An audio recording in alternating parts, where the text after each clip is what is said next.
fuck is Chip Kelly look like he's crying at the press conference? What should have been an easy blowout by the Cleveland Browns if Jason Campbell could throw a simple, put a little air under that ball at the goal line. And he missed Greg Little, got batted down. I knew, first of all, I got a massive motherfucking headache, but I'm not gonna let a fucking headache deter me in making this video. I fucking knew when we raced out to a 13-0 lead. We got 2 pickoffs by Joe Hayden, and we couldn't convert. We settled for 2 fucking field goals. I knew when Jason Campbell missed Greg Little at the beginning on the fucking goal line, it was gonna be a long fucking day. You cannot get turnovers and make 3 points. And then our punting fucking game, 2 block punts. 2 turnovers, 2 block punts. It was just a horrible game by Jason Campbell. Defense played well enough to win easily. It played well enough to win easily. Jason Campbell picked about as poor as a day for Halloween to replicate Brandon Whedon as he could have. Rob Chudzinski, when are you going to give the ball to Whitaker and Obadiah more? When are you going to just bench the Miami Hurricane, former Miami Hurricane, Willis McGahee? He's basically Trent Richardson at 32 fucking years old.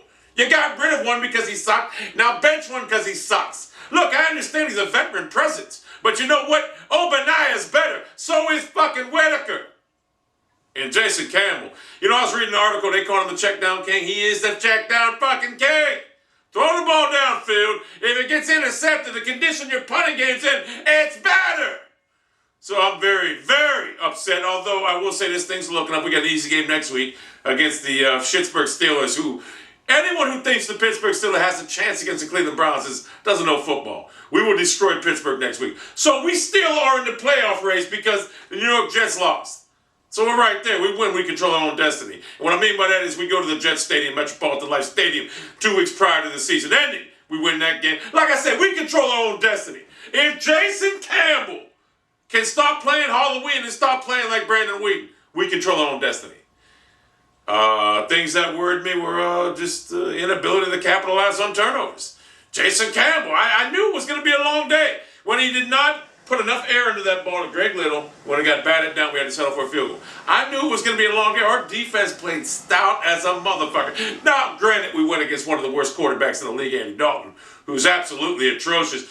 Bengals fans, I think you'll agree with me here. If you guys had an elite quarterback, you'd probably win the Super Bowl. But you don't. So you got to go with Andy Dalton until you find a quarterback. The elusive quarterback in this league has evaded the Cincinnati Bengals. And it's also evaded the Cleveland Browns. Next year, we're probably going to be looking at drafting a quarterback, let him sit under Brian Hoyer. Jason Campbell, there's a reason he's a journeyman. But I do believe one bad outing by Jason Campbell, if we're going to push it aside and we're going to have to come up with a better offensive game plan next week. Now, Chudzinski, you really need to bench Willis McGahee. Look, I understand he played for the Miami Hurricanes. I understand that you went to the Miami Hurricanes. You were a tight end under Jimmy Johnson, whoever the fuck it was. I understand your allegiance. But you want to win a football game, you're going to bench fucking Willis McGahee just like you traded Trent Richardson. You're in the same predicament as the Indianapolis Colts right now. You got a better options on the bench than you do starting. The Colts have already made the assertive move and bench Trent Richardson. When are you going to give up your allegiance to the fucking Hurricanes and bench Willis McGahee?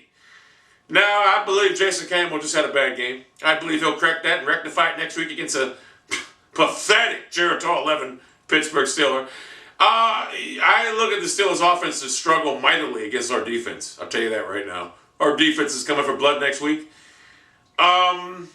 Should be an easy game for us, as long as Jason Campbell doesn't play like shit. Now, granted, the Steelers' defense sucks, so I think we'll be able to play a lot better. We are still, and I'll tell you what, I looked at the Bengals' schedule. They have a possibility of losing 4 of the next 5 games. Their only lone victory coming against the Vikings. Baltimore's no easy game. The fucking Chargers no fucking easy game. And I forget who the other teams are. Pittsburgh's no easy game, even though it is, but it isn't, even though it is, but it isn't.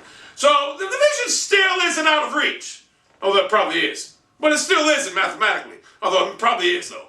But it doesn't matter. We still have a shot at the playoffs. And if we get into the playoffs, and Jason Campbell can play sound football, this is just a poor football game right now from the onset. I knew when we got 2 fucking 13-0 fucking lead, what the Bengals have offensively. About 200 yards offensively against that stout defense. Dalton didn't even crack 100, I don't think. But when you go 3 and out and turn the ball over all the time, have 2 block punts, your defense is going to tire. Continuously, though, they did fucking shut the Bengals down in the second half. It's a tough loss knowing that Chudinski is just, you got to run the ball more often. I mean, I understand I like a passing lead, but when you had a 13-0 lead and you're backed up, and then before Campbell threw that interception, you should have ran Obadiah more, but you chose to go with fucking Willis McGahee. And then Campbell threw that fucking pick off to that fucking 98-year-old fucking slob, James Harrison, who spends like $400,000 a year on acupuncture, whatever the fuck it is, on one of them barometric chambers. What a waste of a signing that was. Leave it to the Cleveland Browns' inept offense to make James Harrison relevant for one game again this year. So anyway, it's a tough loss. I got a massive fucking headache, or I would have probably snapped. I mean, it's a massive one. I'm struggling right now during this interview. But being a consummate pro, as I am, I'm not going to let the headache stop me. Very pissed off. But like I say, hope is not forgotten. We're 4-6. We have a chance to be 5-6 against an easy opponent next week. And if we lose that game, then the season's truly over. But I surmise we'll come out on fire, and I surmise we'll win this game by at least 20, because Pittsburgh sucks. Let's face the facts, Jim Schwartz is a jackass. If he knew how to coach a game, fucking Lions would have won the game. So, Chudinski's proven why he's a rookie head coach by, just terrible. You've seen your quarterback struggling. His allegiance towards, whatever. I'm tired of talking about fucking McGahee. Any fucking Ray Charles can see McGahee's fucking terrible. Gordon, oh, I got a massive headache. Whatever! Anyway, I got a massive headache. It's been here all fucking day. I don't know what it is, and I don't give a fuck right now. Who